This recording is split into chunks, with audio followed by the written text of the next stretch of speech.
Okay, I'm actually really excited for this video because I tasked my editor Jay, to send over a bunch of different wrestling images or terms or categories or whatever he can come up with, and I have to blindly rank these following images 1 through 4. Now, there's a bunch of different categories that he has sent on over. I believe there's like 15 or something like that, and I'm going to go through every single category and just blindly rank these images. You can play along as well at home, but before we get into this thing, make sure you leave a like on this video, make sure you subscribe to the channel, turn on those notifications, and make sure you come back every single day right here because we upload wrestling videos every single day. All right, let's blindly rank these things. Okay, so it looks like we're starting out with a little WrestleMania ranking right here. We have WrestleMania 37, 38, 39, and 40. Now, I personally believe that WrestleMania 38, 39, and 40 are like one of the greatest stretches of WrestleMania in the history of this business. WrestleMania 37 is okay. I don't think there's really too much wrong with it, but it doesn't stand out in my brain. It could be because we are coming out of the pandemic and things like that. But WrestleMania 38, I truly believe, is like the starting point of like this current era right here, with Cody Rhodes coming back facing Seth Rollins, Roman Reigns taking the title and literally just dominating WWE after that. WrestleMania 38 really is the starting point for this era. I mean, there's a lot of people saying that the starting point is when the Tribal Chief was born back in the pandemic, but like that is another video for another day. We're here to rank this. But then when you go on from WrestleMania 38, you get WrestleMania 39, which is of course the buildup of Cody Rhodes going against Roman Reigns. He didn't finish his story at the event, but we did get a great moment with Kevin Owens and Sami Zayn defeating the Usos, capturing the tag team titles. And then of course WrestleMania 40, to me, I think is one of the most iconic WrestleManias of all time, just considering those last 8 minutes of the main event between Roman Reigns and Cody Rhodes is probably the greatest 8 minutes of pro wrestling anybody will ever see. At least a WWE sports entertainment style of pro wrestling, that is. So let's rank this, okay? 1 through 4, I think it's very obvious what number 4 is. That's WrestleMania 37. Okay, WrestleMania 37 just doesn't hit home with me the way the other 3 did. It gets a little tougher after that. If we're looking at the entirety of the show, man, these are all almost on par. Each one has their different moments, you know, between WrestleMania 38 having the moment of Cody Rhodes coming to WWE. Like, that is just one of the most monumental moments in WWE history. WrestleMania 39 is arguably a perfect WrestleMania, and then WrestleMania 40 consists of the greatest moment with, like I said, the greatest 8 minutes of WWE wrestling that you will ever see. That final 8 minutes between Roman Reigns and Cody Rhodes is historic. It's iconic. It is literally peak pro wrestling. I don't know how to properly rank these 3, but I have to look at the whole show, right? I have to think about it as an entire show, and WrestleMania 38, I would say night 1 was better than night 2, so for that reason, I'm going to put WrestleMania 38 at number 3. I'm going to put WrestleMania 40 at number 2, and I'm gonna go with WrestleMania 39 at number 1. Even though Cody Rhodes didn't finish his story, I think as a whole entire event, WrestleMania 39, from the stage to the matches to the moments to both nights just crushing it, I honestly believe that WrestleMania 39 is one of the most iconic WrestleManias of all time. So I'm going to go number 1 with WrestleMania 39. All right, we have the WWE Championships up next. We got the spinner belt. We've got the belt that was right before it. I don't know if you want to call that the Ruthless Aggression belt or however you want to call it. We have the more modern WWE Championship, which is where the design comes from today. And then we have the WWE Undisputed Championship right here. Honestly, 4 good-looking belts. Every belt has its own thing that's going for it. And I think a lot of people's love for these belts come from nostalgia, right? Like, if you grew up with a certain belt, you were going to relate back to that certain time period, and you're going to have fond memories of it as a result, right? For example, I grew up with the spinner belt. I love the spinner belt. I think it's a lot of fun, and I would love to have one back there. All right, I see people spinning the belt all the time, and I want to get in on that, okay? It looks like it's a lot of fun. I love the spinner belt, although objectively, it is the worst looking belt of the bunch here. It looks like a toy, right? So if I take my nostalgia out, I think that the spinner belt immediately goes number 4.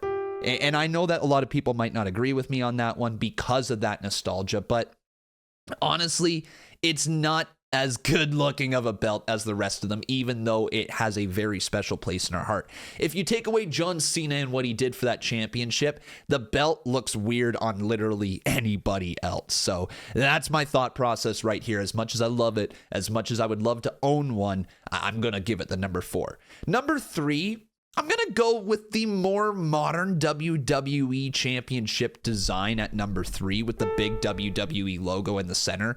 And I'm not going to sit here and pretend that it's because it's a bad design. It's simply not. It's a great design. The branding is on point. And the moment that you see this belt in literally anybody's hands, you're like, okay, that's WWE. So like from a marketing standpoint, it is a genius championship. It honestly is.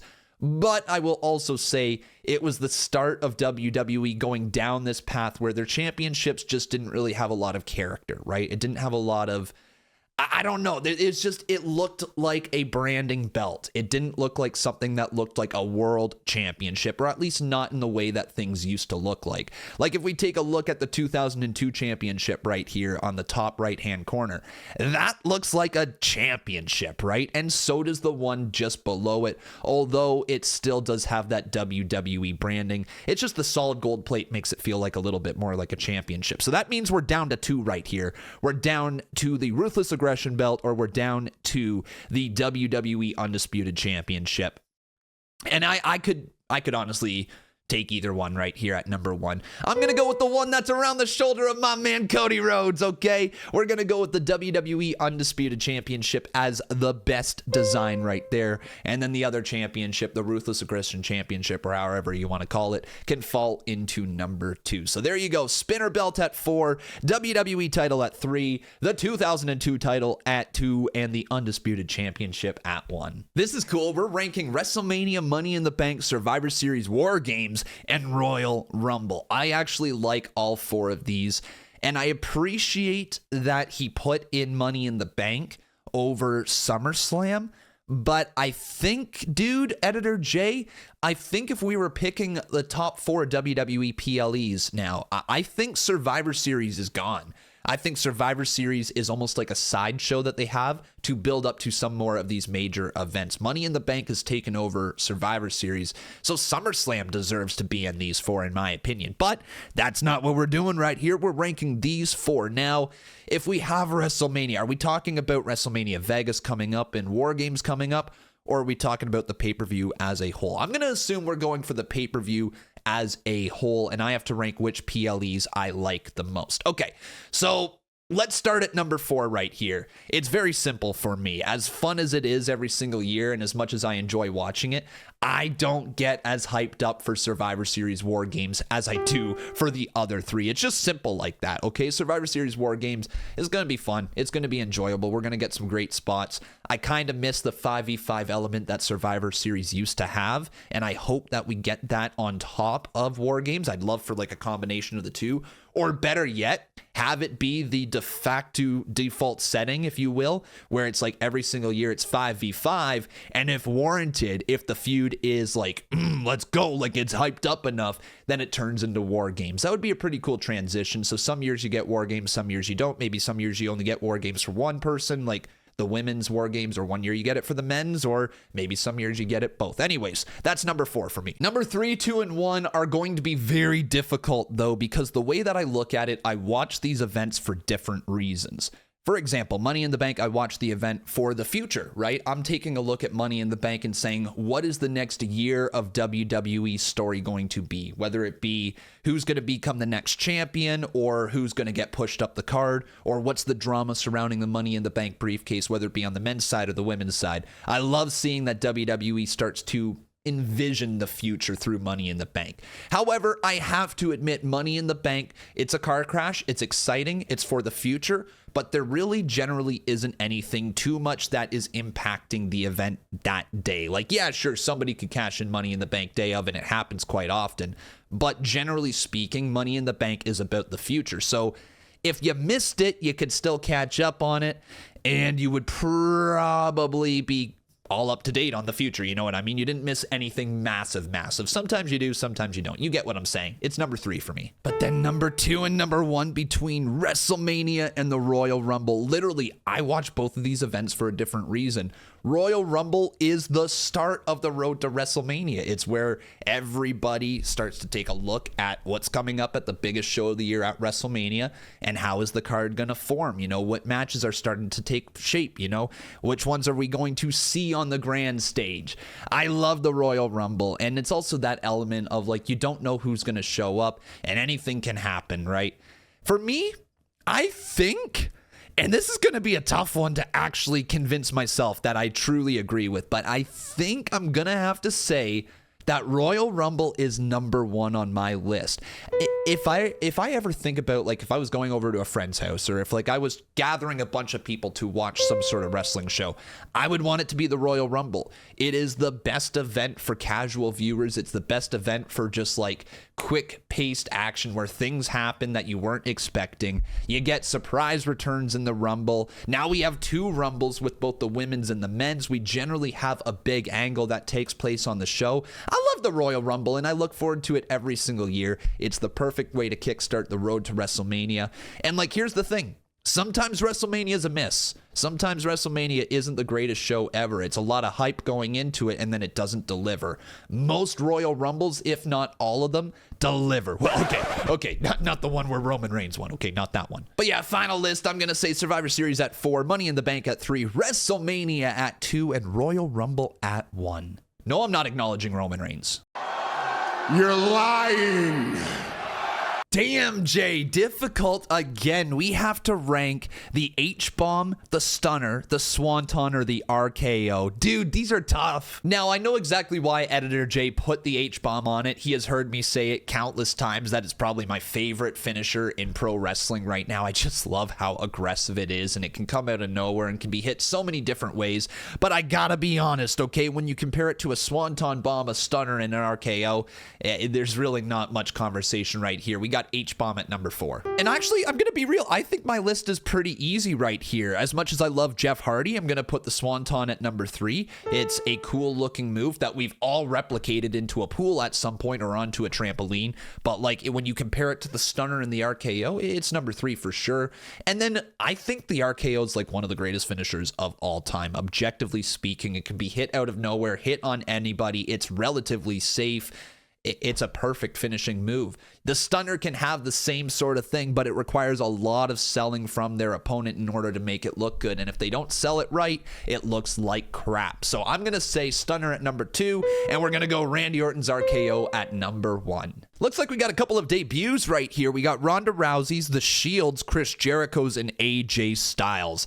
Very, very solid. It's an easy way to rank this, though, in my mind. All right, I'm just taking a look at this right here. Ronda Rousey's, it didn't actually happen in the Royal Rumble. It's not as impactful as like the rest of these on this list. It's number 4 easily. Then I think after that, we got to say AJ Styles in the Royal Rumble is number 3 as well. AJ Styles coming back at the Royal Rumble was monumental for WWE, and what a crazy cool moment it was. But when you take a look at the other 2 that are on this list, we're talking about arguably the greatest build-up and the greatest hype to one of the greatest debuts ever in Chris Jericho's. And then we're also talking about the debut, the birth of a legendary faction. Whoops, I got an alarm going off over here. The birth of a legendary faction in the Shield. Like, I can't put AJ Styles ahead of them. But when I literally take a look at this, with how impactful the debut is, with how it's still talked about to this day, I hear people talk about Chris Jericho's debut almost every single week.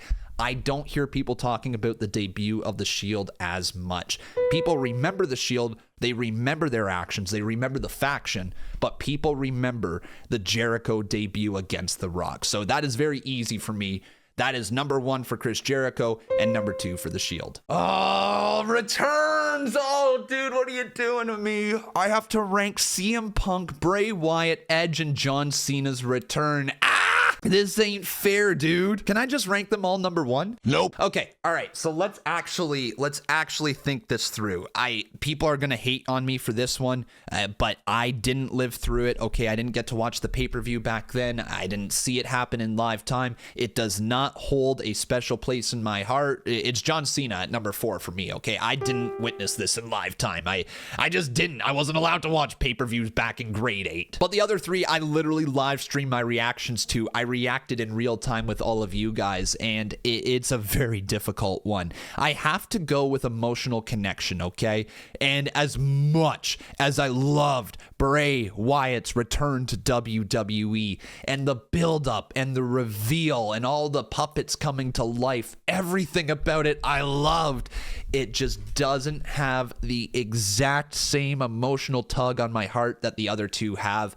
As much as I want to rank this higher. I hate that this is going at number 3, but Bray Wyatt's at number 3. And then there's the final two right here, CM Punk and Edge. Look, CM Punk is one of those moments that was like, this shouldn't have happened. We should have never seen CM Punk come back to WWE. Like, even when he returned to pro wrestling, it was like he's back in pro wrestling, but I never, and I mean never, see him going back to WWE. Yet he came back. Edge, on the other hand, though, was never supposed to return to pro wrestling. The dude was done. He was retired. He was gone. Yet he came back unannounced as well. So I'm just going to go back in time right here. I have to put myself in the moment when I heard Edge's theme song hit and when I heard CM Punk's hit. Both of them drew almost the exact same reaction of like, oh my God, this isn't real. Well, one of them I was wearing a Randy Orton costume for, but like, we're not going to talk about that. Like, I remember watching Edge retire in the ring, giving up the World Heavyweight Championship, but then I also remember watching CM Punk's last match in the WWE and then listening to the fallout with the podcast when Punk went on Colt Cabana's podcast and all the stuff that happened after that, and then the years and years of speculation, the CM Punk chants over and over. I lived through all of that, and I got it because I was an actual wrestling fan. When Edge retired, I was still really starting to figure out this business, right? Like, I didn't really know much about pro wrestling. I watched it every single week. I'd been watching since 2005, but like, I didn't watch like a ton of outside of WWE. You know what I mean? I maybe saw a little TNA here and there and a little Ring of Honor at times, but like really not much other than that. It was Edge retiring, and that was it. I didn't know the implications on the business, but with CM Punk, I totally understood the implications on the business. And when Punk came back, it was surreal. Dude, the more I say it out loud, it's easy for me. CM Punk is at number 1. Edge returning is number 2. Okay, we've got the what chance, the you deserve it, fight forever, and this is awesome. All right, this is actually really cool. We're ranking wrestling catchphrases right here. I love all of these. I don't love the what chant at times, though, so that makes it a pretty easy number 4. Like, if I could go back in time and convince Stone Cold Steve Austin to not get people to say what and chant what, I probably would. It's an annoying catchphrase, but it is also funny when the wrestlers lean into it. Like, it's provided some really, really funny moments through the years, so it's not like I hate it, but at the same time, it can be annoying. So that's an easy number 4. Number 3, I'm going to throw Fight Forever in there. I think Fight Forever is one of those things that just kind of get thrown out there in the moment. Same kind of with This Is Awesome, but the Fight Forever isn't actually like a thing that the fans want. They don't want to see them fight forever. They want the finish. They want the high spot coming up. Like, they don't want to see you fight for the next 40 days straight, okay? They just want you. They're saying, hey, this was really good and we could watch you, quote unquote, fight forever, but we actually have to get home at 11 p.m. So, maybe wrap this thing up. This Is Awesome, on the other hand, is like one of those chants that you just chant to show your love for what's happening in the ring. It's not necessarily overused. It can be. Like, sometimes there's things that are just relatively okay that get a This Is Awesome chant. I'm looking at the NXT crowd down there. Okay, you guys overuse it down there. But it is a great chant. It's a great way to show some respect to the people in the ring. And so why not? Chant This Is Awesome all you want. So pretty simple. What is at number 4? Fight Forever is number 3. This Is Awesome is number 2. And You Deserve It is number 1. And how could it not be? After a great moment when somebody wins a championship or beats a rival or whatever ends up happening, hearing the fans chant You Deserve It is such a great moment for that wrestler in the ring. It's a great moment where they share it with all the fans. They arrived. They got the job done. They won the big one. And yeah, you deserve it. So that to me is a very easy number 1. I think what this is gimmick matches right here. I think he's got the Iron Man match, the Heritage Cup match, the Hell in a Cell matchup, and a tables match. Or at least that's what I'm going to go off of right here, because I don't think he's talking about the individual matches as a whole. In terms of match types, I've got my number 4 right away. It's not like I have ever praised this thing. Like, look, okay. I think the Heritage Cup match is dumb. All right, I do. I never get into it. Every time that I see the Heritage Cup, I check out. It's not because the wrestlers are bad. It's not because the matches are bad. In fact, I've seen a lot of great matches. It doesn't work for me. There's something about the rounds. It doesn't flow well. It doesn't feel like it's really a part of the rest of the show, and it feels like it's its own little thing. I do think the Heritage Cup serve its purpose, and I think it's a great way to get some underused talent on the show and to help develop. Oh, I just hit my knuckle right there on the edge of my desk. Okay, anyways, distracted over here. It's a great way to get people on the show, and it's a great way to kind of move people up the card. But as its own thing, I don't give two craps about the Heritage Cup. These next 3 are actually pretty simple for me as well. I'm going to throw Iron Man match at number 3. I think the Iron Man match is great. It's entertaining. It sometimes can be dragged out and can be a very slow-paced match where they're just waiting to get to the next spot, and they're walking around the arena and doing big moments, and then it doesn't always hit home. Some Iron Man matches are excellent. Some are incredible, to be perfectly honest. And it's amazing to see wrestlers go out there and wrestle for like an hour straight. Any hour time limit draw matches from 1 hour Iron Man matches are incredible to watch. So it takes a lot out of the wrestler, even a half hour straight, right? Like to tell that story in the ring is amazing. But from a viewing standpoint, I don't get as excited for an Iron Man match as I do, say, for a tables or a Hell in a Cell match. Number 2 is going to be the tables match, though. I enjoy watching people go through the table. It's a fun way to end the match.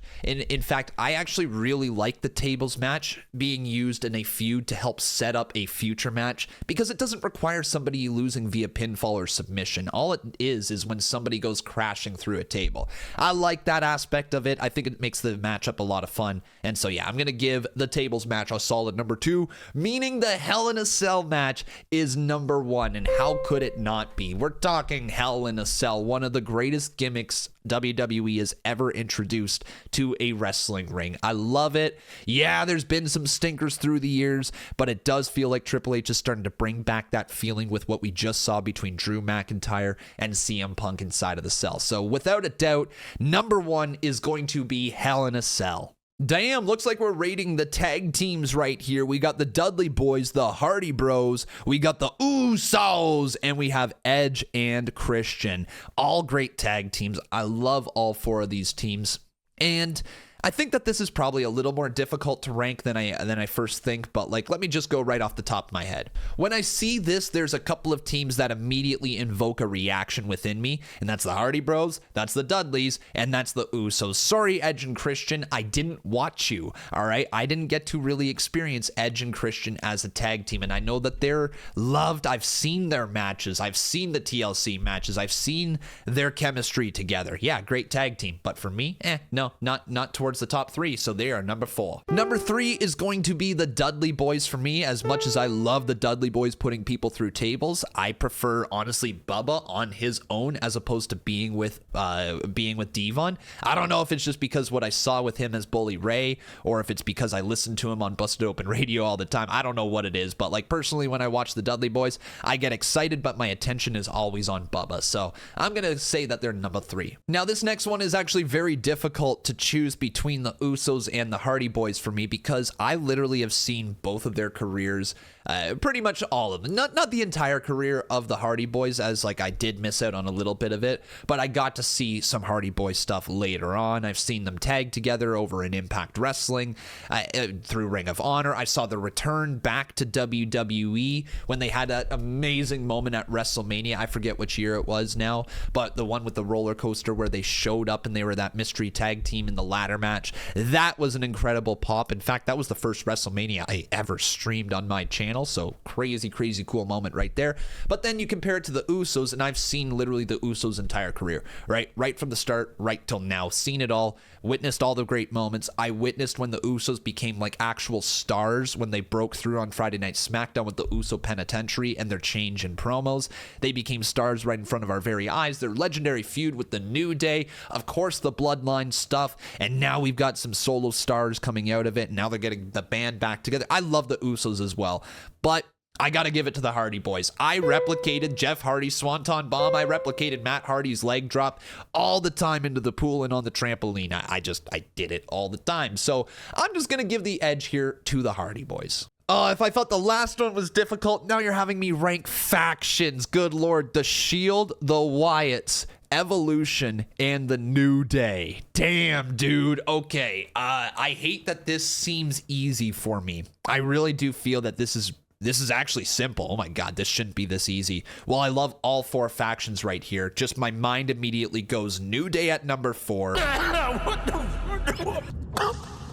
Evolution at 3, Wyatt's at 2, Shield at 1. Now, I have a reason for this, okay?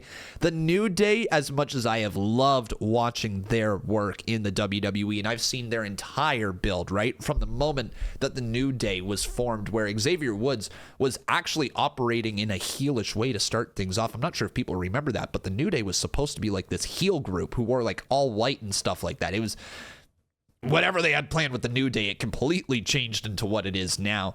But the New Day as a whole faction for me, yeah, you had great moments like Kofi Mania. Yeah, like Big E winning the title. Yeah, Xavier Woods winning the King of the Ring. Them winning tag team titles, wrestling inside Hell in a Cell. Great moment after great moment after great moment. But they're number 4 for me. Evolution is number 3 for me. Now, this is also very simple. I didn't get to watch it live, okay? I didn't see this entire thing live. Everything I've gone back and watched, I enjoy. I'm actually in the process right now of watching Monday Night Raw back in 2002, and so I'm seeing the formation of Evolution, which is also pretty neat.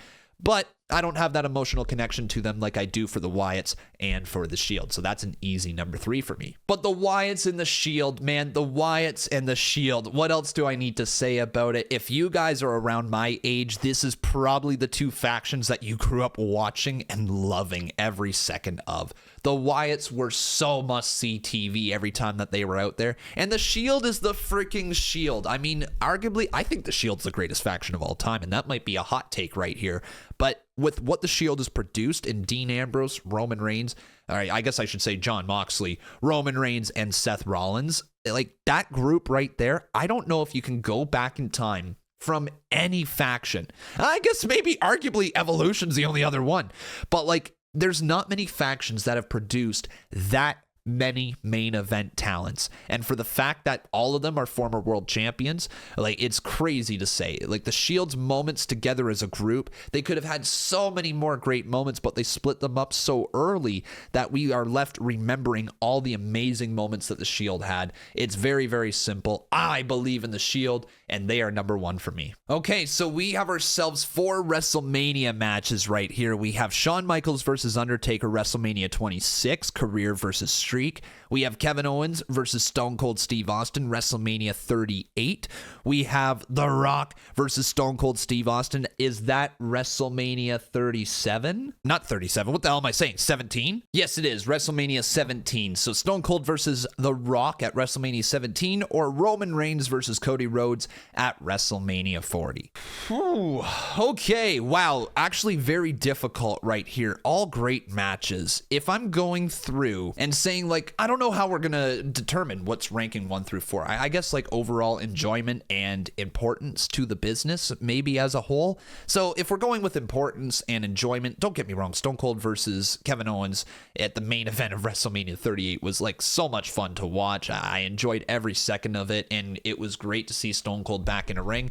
But that's a very easy rank at number 4. And people are just going to absolutely destroy me for this, because so many Attitude Era viewers just revere this match. Okay, to them, it's the greatest match of all time. To me, it's a match that I've only seen on replay. Okay, I never lived through this thing. I didn't live through the Attitude Era. I didn't live through the hype of The Rock and Stone Cold Steve Austin and facing against each other at WrestleMania 17. I know it's iconic. Okay, I understand. All right, I know everybody here is probably going to disagree with me on this, but I'm going to throw it at number 3. I just didn't get to live through it.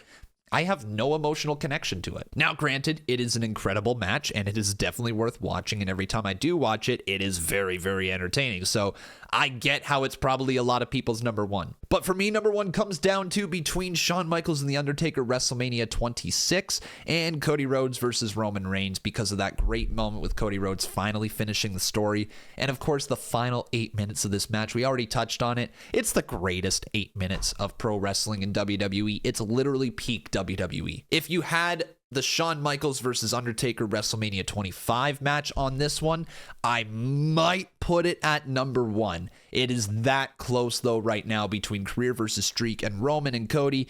I have to give Career versus Streak number 2. It just doesn't hit exactly the same way that the first one did. WrestleMania 25 is like one of my favorite matches of all time. So then that leaves us with Roman Reigns versus Cody Rhodes at number 1. And yeah, recency bias might be putting that a little bit higher, but how can you not love watching Cody Rhodes finish the story? How can you not love watching The Undertaker and The Rock square off against each other, or John Cena coming back, or the battle between the Usos on the ramp? How can you not love any of that?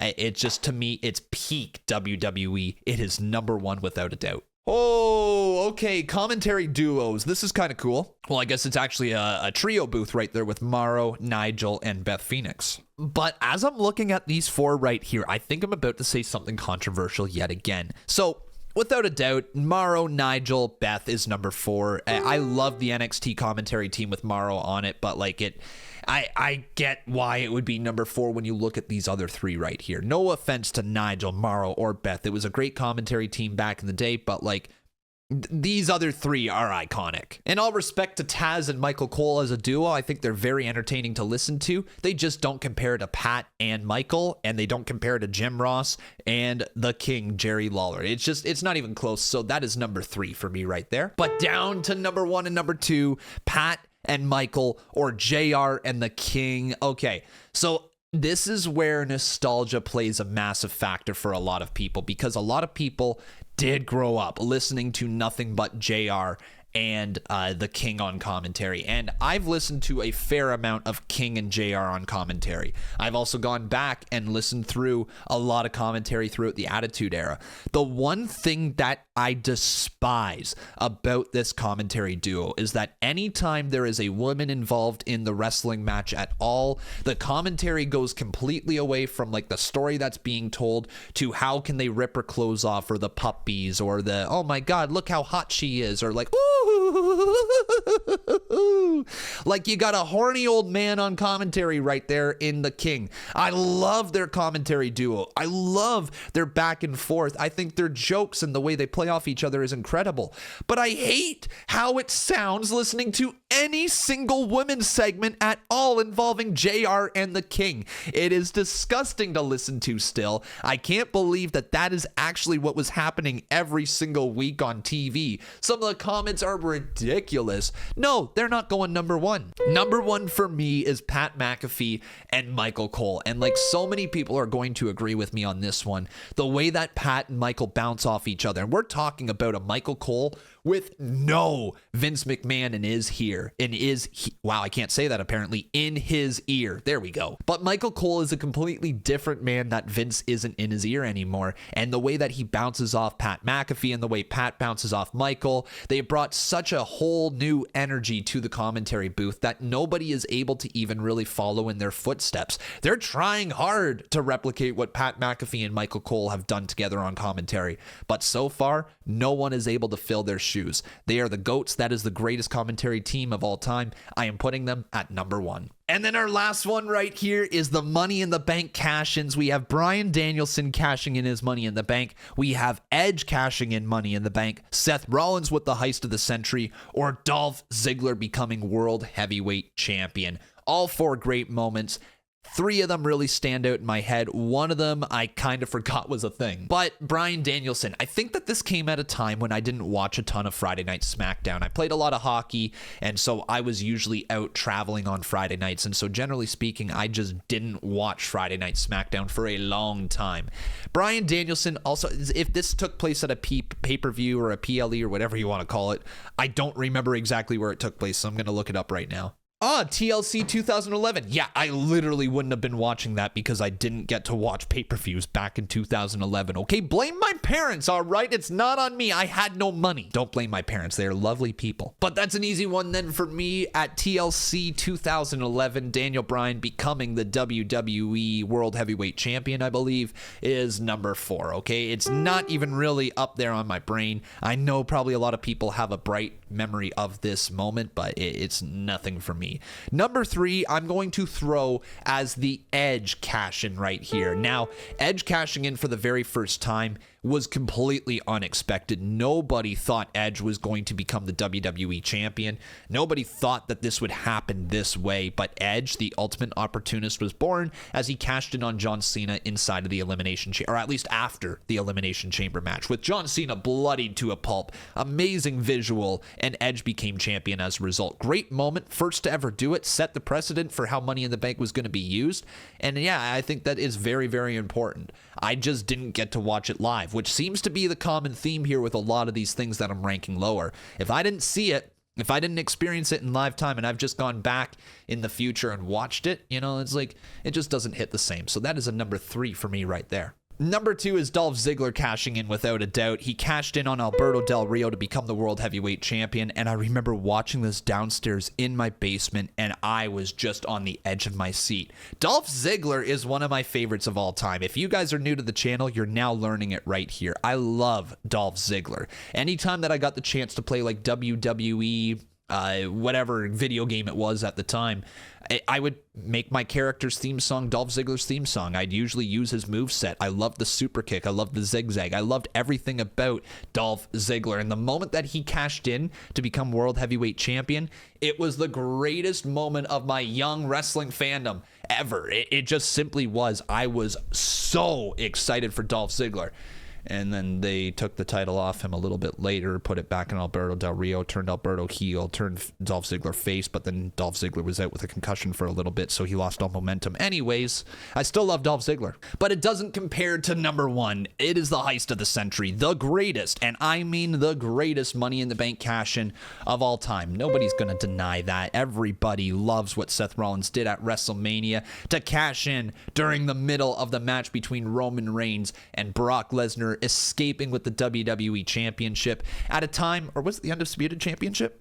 Not Undisputed. Universal? No, just the WWE Championship. Okay, all right, we're on track now. The fact that Rollins ran down in the middle of the main event of WrestleMania between two people that the fans didn't really want to see hold on to the championship and escape with the title is just one of the greatest moments of all time. It established Seth Rollins as a megastar for the future, and without that moment, man, WWE looks a lot different. So without a doubt, the heist of the century is number 1. But that was a lot of fun. Let me know how you would rank all of these categories down in the comments below. And Editor Jay, shout out to you, brother. Thank you so very much for putting this together. And everybody else in the comments, show some love for Jay. He works very, very hard here for this channel for your entertainment. But also while you're down there, you might as well leave a like on this video. Make sure you subscribe to the channel, turn on those notifications, and keep coming back every single day right here because we upload wrestling videos every single day. All right, everyone, take care and have a good one.